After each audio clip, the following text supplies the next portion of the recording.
Now, for growing up in a culture where you know more than one language, usually, say for example, if you're an American and you're Caucasian white, you're growing up only with English.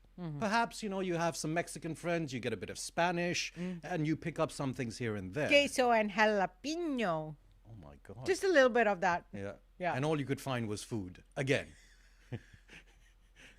Mañana? Okay, all right, enough. Thank you for this expert level lesson on Spanish. And second, third generation migrants as well. We grow up with two languages, at least two languages. Now, where in your mind, at what point in your life, for example, you've been born and bred in the United States. Thing is, you'd probably hear a bit of Urdu, Hindi, Punjabi, whatever at home, but essentially you'd be thinking in English because everything's school, and even your parents might speak to you in English, for all I know. But the thing is, if you have immigrated here at the age of, say, maybe 5, and back home you did not speak English, you spoke your native language, then at 5, how does your mind kind of reprogram, rewire itself? Maybe you moved here when you were 28. Then how does your mind, listening to the accents here, how does your mind reprogram itself?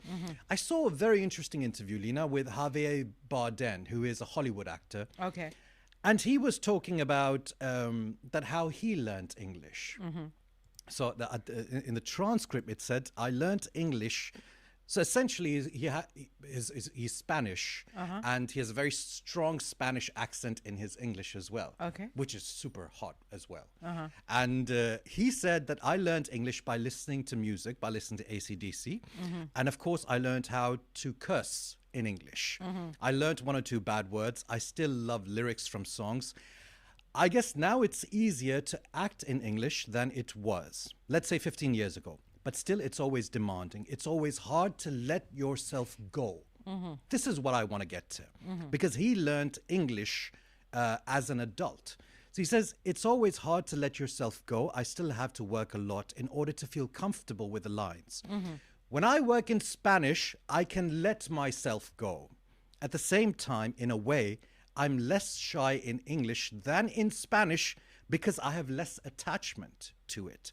So I can jump off a cliff with the English. Wow. Because I don't have memories in English. Wow. It's not like when you speak your own mother tongue.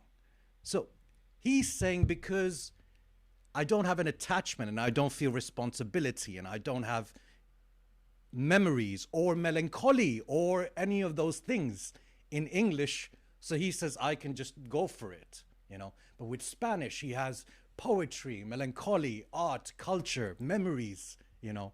I found it very poignant. Oh, wow. Wow, Shehzad. That because I have less attachment to it, I'm not shy. Can you share that on the screen as well? Yeah, of course. And, you know, that part about when he talks about, you know, being less attached to a second language that he learned a little later in life, you know. Let's share this. This is so deep. Shehzad, you're such a philosopher. Right? I know, right? You're such a philosopher. So you come up with these amazing concepts. Okay, let me pull it up on the screen. Sure. And yeah. Thank you, though. Thank you very much.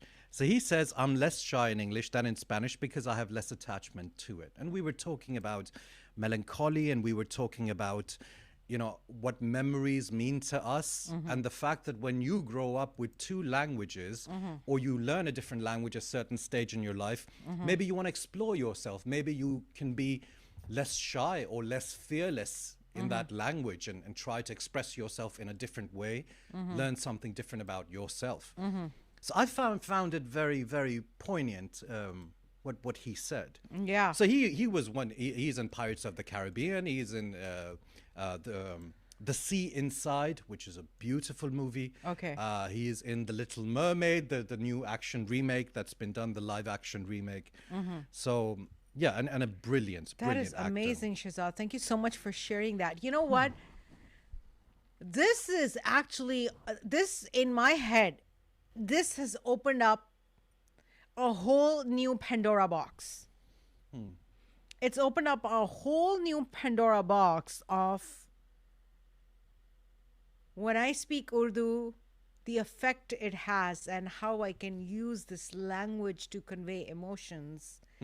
And when I speak English, when I speak Urdu, how is that different? And when I speak English, how is that different in how I use the language and how I am able to convey emotions जो मैं उर्दू में बात बोल सकती हूँ, the way I can talk about is दिल का टूटना, is दिल का बिखरना, is दिल का चकनाचूर होना, and the expression that I can put in it, which is very different from when I talk about a heartbreak in English. When I talk about it shattering into pieces, and you know, it's different how I really feel about it. Hence, it is different in how I express it. Though for me, English did not come so late. It came, I mean, right after Urdu. It has been there from the very beginning. But I think more of the romantic or the poetic English is the one that came a little later.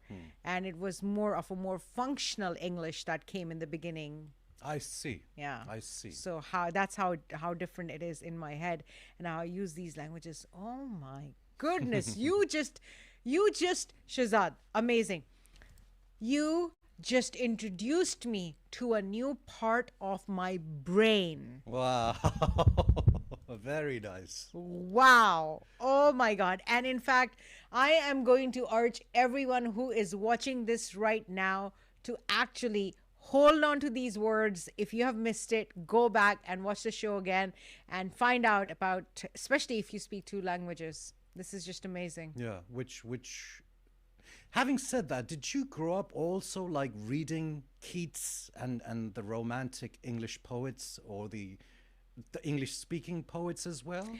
I did. But back then it wasn't about the joy of poetry. It was about rectification, I suppose. Yeah, I think for me it was more about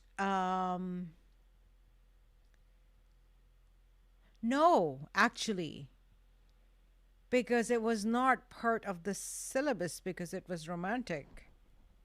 Now that I think about it. I see. Yeah.